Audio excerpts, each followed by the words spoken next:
Now I will enter into today's sutra, the 21st sutra. It's again a very powerful sutra.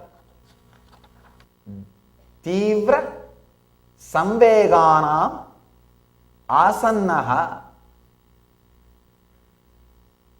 Very beautiful sutra.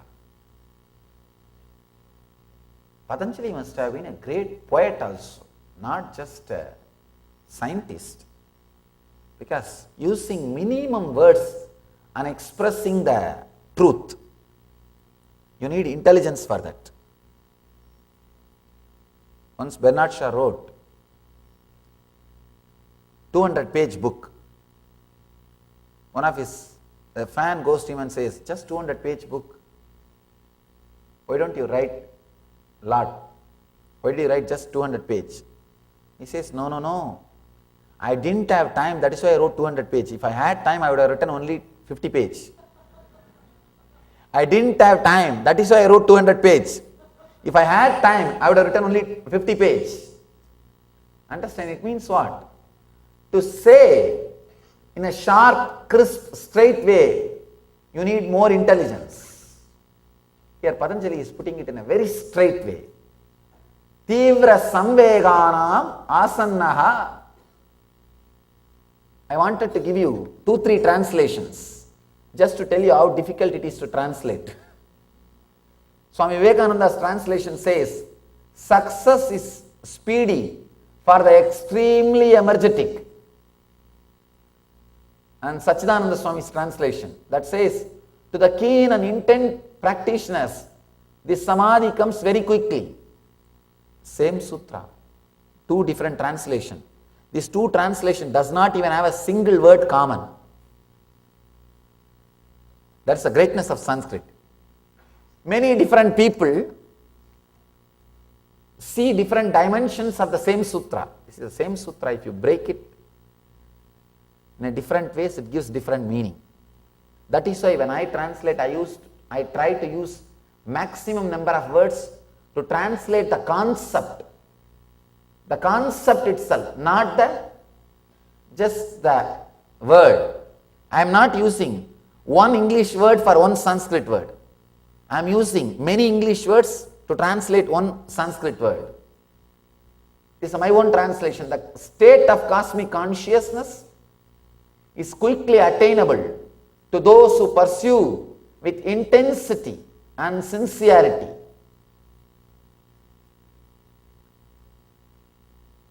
The urge should become urgent.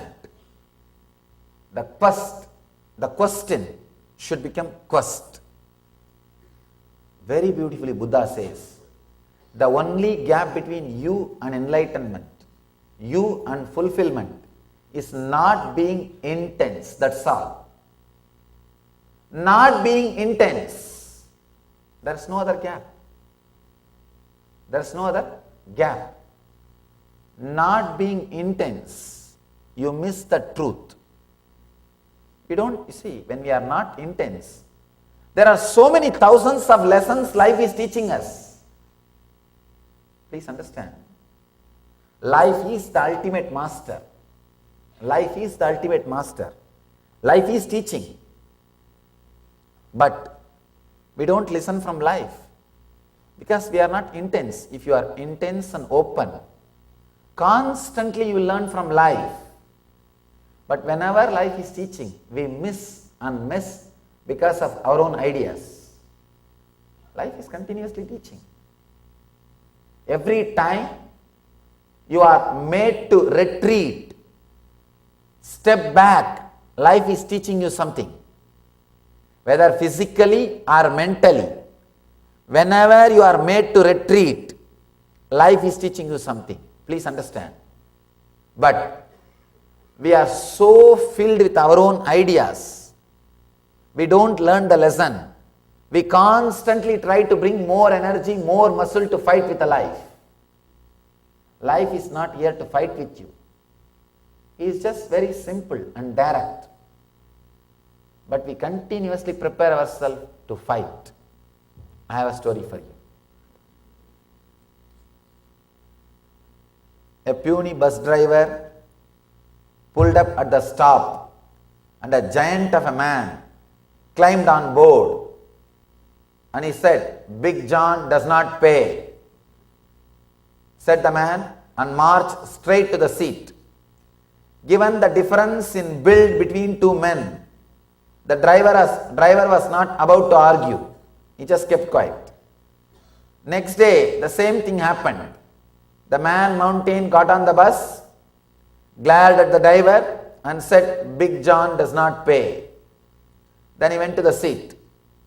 This went on for several days, by the end of which the driver was starting to resent, feel bad about Big John's attitude. Why should he not pay when everyone else had to pay? So the driver went to the gym and began an intensive course of bodybuilding so that he could stand up the face Big John like a man. So 90 days went with strong body, rippling muscles. The driver looked forward to his daily encounter. At his usual stop, the colossal passenger got on and announced, Big John does not pay.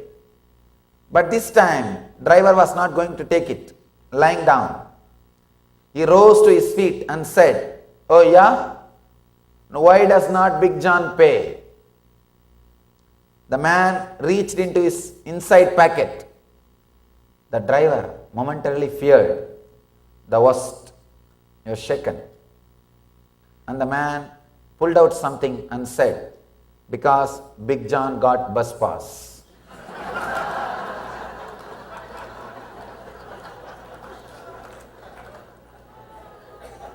Do not constantly fight with life. Don't build muscles to fight with life. Look into the life. When you are constantly trying to build muscles to fight with the life, you miss the whole thing. You are missing the whole thing. Life is teaching you, be intense. Be intense. Every moment life is teaching you. Life is opening new things to you. Please understand. With just this intensity, suddenly you will realize whole life is auspiciousness. Even the worst things which you think in your life, what we usually think as worst thing, maybe losing money, or losing the loved ones, or their love, or the life itself. These are the things you think is the worst thing. When you intensely approach the life, you will realize even these things add some understandings and experience to you. Even these things add something to you. Suddenly you will see, even these things are adding to you, enriching you. That intensity will make whole life as auspicious. Let me give you an incident from my own experience. When I was a young boy, somehow I got this idea, enlightenment is the ultimate. And life should be lived only for that. Strong idea. Wherever I see a sadhu, a monk with his cloth, simply I will start following them. I will start following them. I will be behind them. I will be running behind them. Swamiji, please teach me something, tell me something. I will try to experiment whatever they say. Once I went to a great Swami, Annamalai Swamigal. He is an enlightened person, Ramana Maharshi's disciple. I went and sat at his feet. I asked him,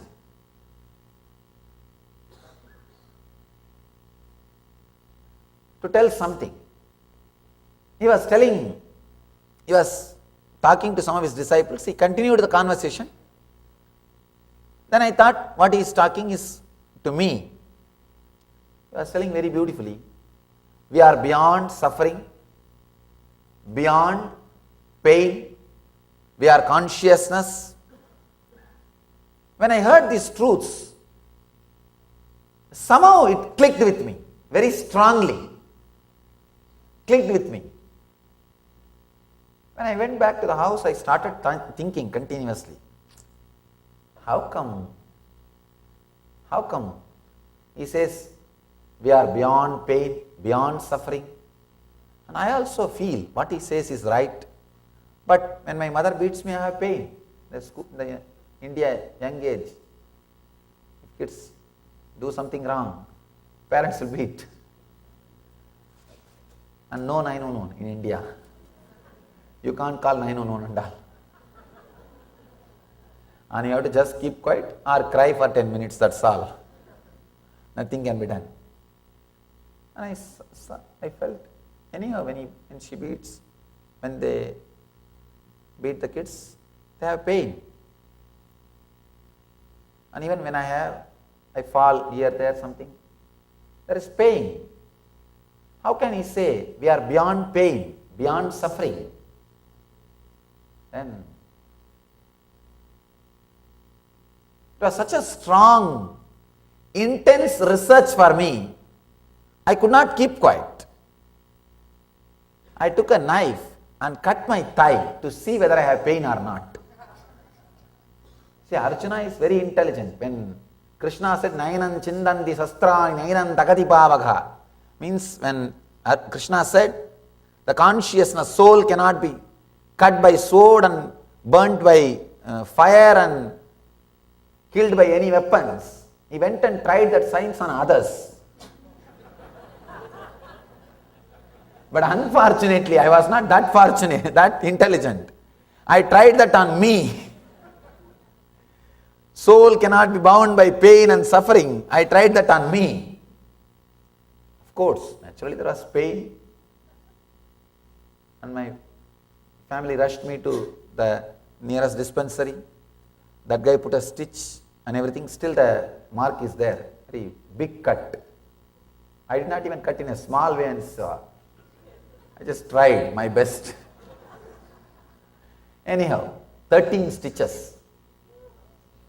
13 stitches. Small boy, see. So, very soft skin.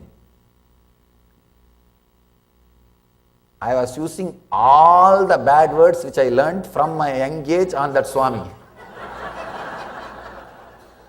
All possible words. In India, there's a training center every street. See, every street, at the end of the corner of the street, there will be common tap, water tap. In every village, the common water tap will be there. The ladies will go and fetch water from the common well, common water tap or common well. Even if there is no crowd, because of the habit, those ladies only after uttering those 20-30 bad words, they will take the water. There will be continuous fight for the water. So it's like a stotra. Morning go to the well or the water tap and use all those words and bring water. So I learnt all the words. Whatever words I learnt, I started using on him.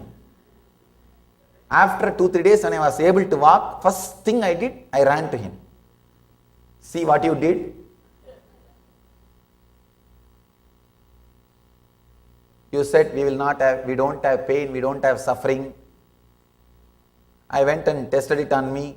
Not only I had pain and suffering, now I have to rest for so many days, so much of pain. He just smiled and pulled me near and hugged me. Said, my son, just look inside from where the pain is raising. The idea of pain is raising. Do this. I just started looking. After a few minutes, I saw that idea of pain disappearing. Not completely disappeared, reducing. I opened my eyes and said, all right, these things are all okay, this meditation, all these things are okay. You could have taught me these meditations before I cut myself. Without giving these ideas that we are beyond pain and suffering and all that. He told me very beautifully, I can say, this is my This is the turning point in my life. This word, it just clicked. He said, my son, don't bother. Don't worry that you cut yourself to experiment. Don't worry. The intensity to experiment which you have is really worthy. Just keep that intensity alive. You will go beyond all pains. You will never have pains anymore in your life. Please understand. It was a very strong word. Still I remember. He said, the intensity to experiment, to live. Many of you would have heard all these great ideas when you are young. Many of you would have heard. He said very beautifully, the intensity to experiment, you will see, you will achieve the goal. Don't worry about it. This small pain is worthy. He said, even if you have cut your leg or hand, it is worthy. Don't worry. Because people give lives after lives for enlightenment. This one pain is nothing. But the intensity to experiment is worthy to have. Have that quality. That quality is worthy of this small pain. Please understand that one strong click that is responsible for my enlightenment or whatever experience I had. With that one click, started contemplating, started meditating, started living these great truths. I saw the ultimate happening in the life just like that. So, Tivra Samvehana, a very beautiful word. I can speak for hours on this one truth, Tivra. Please understand. Anything can be lost in the life except intensity. If somebody asks me, Swamiji, whatever you want to share with the world, please tell in one word. If I have to describe my life, or if I have to share my message to all of you, in one word, I'll use only this word, intensity. Intensity. Anything you do, here Patanjali talks about the intensity for enlightenment. I tell you, just be intense, anything you do, you will be traveling towards enlightenment. Anything you do, if you are intense, you will be traveling towards enlightenment. Without intensity, anything you do, even for enlightenment, you will be traveling somewhere. You will be traveling somewhere. With intensity, anything you do for any purpose, you will be traveling towards enlightenment. You will be traveling towards enlightenment. Understand? Intensity changes the whole quality of your very consciousness. The whole quality of your consciousness will be different with intensity. With intensity, whatever you do, you will learn the lessons. You will update yourself. You will expand yourself. You will grow. Without intensity, whatever you do, you will forget to update yourself. It's like without intensity, living is correcting all the files in your computer and forget to save. Just forget to save. From morning till night you are working and you just forgot to save. That's all. With intensity, every moment you update yourself. You are updating yourself. With intensity, even your breathing can lead you to enlightenment, because between every breath, inhaling and exhaling, you are experiencing samadhi. If you are intensely inhaling, in that gap you will be intensely in samadhi and you will be intensely exhaling. You will be radiating enlightenment. With intensity, your very breathing will become a technique for enlightenment.